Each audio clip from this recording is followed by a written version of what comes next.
మాతృదేవోభవ, పితృదేవోభవ. నేను మీ శ్రీధర్. 9295909819 నా cell number అండి. మీనరాశి వారికి 16వ తారీఖు 7వ నెల 2025 నుండి 31వ తారీఖు 7వ నెల 2025 వరకు గోచార ఫలితాలు ఈ 16 రోజులు ఏ విధంగా ఉంటాయనేటటువంటిది మీరు స్వశాస్త్రీయమైన పద్ధతిలో తెలుసుకోబోతున్నారు. ఇక్కడ జన్మంలోనే శని, అంటే దీన్ని ఏళ్ళనాటి శని అంటారు. జన్మంలోనే అంటే అదే రాశిలో ఉన్నారు కాబట్టి ముఖ్యంగా తనుభావం అంటారు దీన్ని అంచేత శరీరానికి సంబంధించిన రోగాలు వచ్చేటువంటి అవకాశం ఎక్కువగా ఉంటుంది. అలాగే మనసుకు కూడా కొంత గాయాలు అయ్యేటటువంటిది, మన ప్రవర్తనలో కూడా తేడా ఉంటుంది. శరీరంలో ఎలాగైతే మనకి ఇబ్బందులు ఉన్నాయో మన మనసులో కూడా చాలా ఇబ్బందులు కలిగించే అవకాశం ఉంటుంది. చెడువైపు ఎక్కువగా ఆకర్షితులు అవ్వడం జరుగుతూ ఉంటుంది. ఈ విధమైన ఫలితాలన్నీ కూడా ఏ పని ప్రారంభించినా కూడా జన్మల్లోనే ఉంటే శనీశ్చరుడు కదండి, అంటే మెల్లగా నడిచేటటువంటి వాడు. ఏ పని చేద్దామన్నా బద్ధకం, చేద్దాంలే, రేపు చేద్దాం, ఎల్లుండి చేద్దాం, చూద్దాం, ఈ విధంగా బద్ధకం బాగా పెరిగిపోయేటటువంటి అవకాశం ఉంటుంది ఈ మీనరాశి వారికి. మీనరాశి వారికి ఇక తృతీయంలో శుక్రగ్రహ సంచారం జరుగుతోందండి. శుక్రగ్రహ సంచారం తృతీయంలో చాలా చక్కటి ఫలితాలన్నీ ఇస్తుంది. అందరి యొక్క సహాయ సహకారాలు ఇంట బయట, ఉద్యోగ స్థలంలో, వ్యాపార స్థలంలో, వ్యవసాయ స్థలంలో, ఇంకక్కడ ఇక్కడ లేదండి, ఎవరు ఏ వృత్తి చేసినా ఆయా స్థలాలలో వారందరూ కూడా తెలుసున్న వాళ్ళు తెలియని వాళ్ళు కూడా మనకు సహాయపడుతూ ఉంటారు. తద్వారా మనకి ముందుకి ఒక అడుగు ముందు వేసేటటువంటి అవకాశం మనకు గురువు యొక్క సంచారం జరుగుతోందండి. చతుర్థ స్థానంలో గురువు యొక్క సంచారం తీసుకున్నట్టయితే అంత శుభప్రదమైనటువంటి ఫలితాలు ఏమీ రావండి. ఇక్కడ విద్య విషయంలో, భూమి విషయంలో, గృహం, వాహనం ఇత్యాది విషయాల్లో స్వభావంలోనూ కూడా తల్లిగారి యొక్క ఆరోగ్య విషయంలో కూడా తగు జాగ్రత్తలు తీసుకుంటూ ఉండండి. ఏమాత్రం అశ్రద్ధ చేయకుండా తగు జాగ్రత్త తీసుకోండి. ఇది ఎందుకంటే సుఖస్థానం. ఈ సుఖస్థానంలో గురువు రాణించకపోవటం వల్ల ఆ సుఖస్థానం మనకు వచ్చేటటువంటి సుఖాలన్నిటికీ కూడా కొంచెం దూరం అవుతూ ఉంటాయి. మనం అశ్రద్ధ చేసేవాడికి మరింత పెరిగేట అవకాశం ఉంటుంది. ఈ విధంగా ఇక 5వ స్థానంలో రవి బుధ సంచారం జరుగుతోందండి. 5వ స్థానంలో రవి కానీ బుధుడు కానీ ఇద్దరూ యోగించారండి. ఇద్దరూ కూడా సంతానం మీద దుష్ప్రభావాన్ని చూపిస్తూ ఉంటారు. ఇక 6వ స్థానం, 7వ స్థానం, 2 స్థానాలలో కుజుని యొక్క సంచారం జరుగుతోందండి.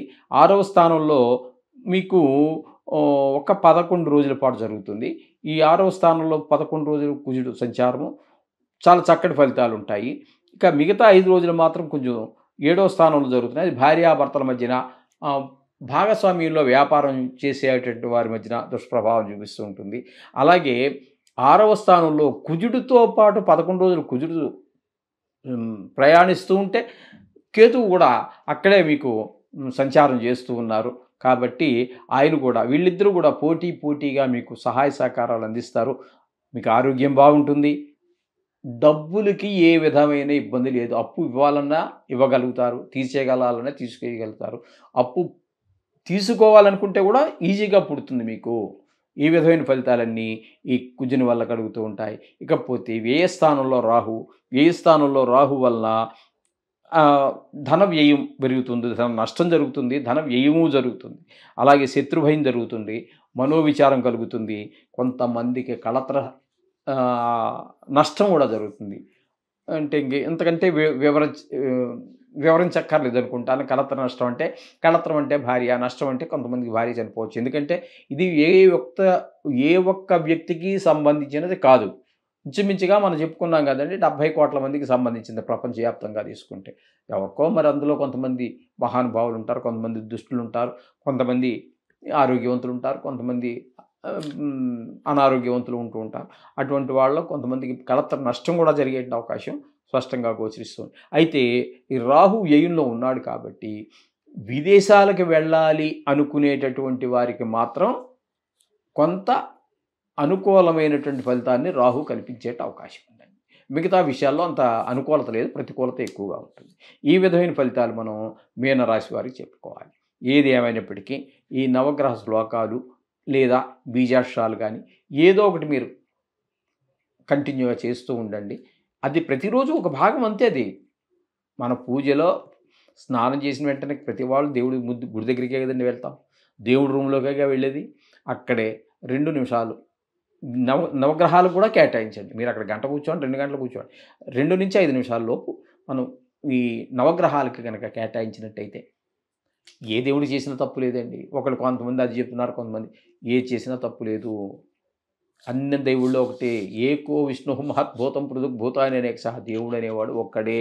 అనేక చోట్ల అనేక రూపాలతో అవతారం ఎత్తారు, దాల్చారు.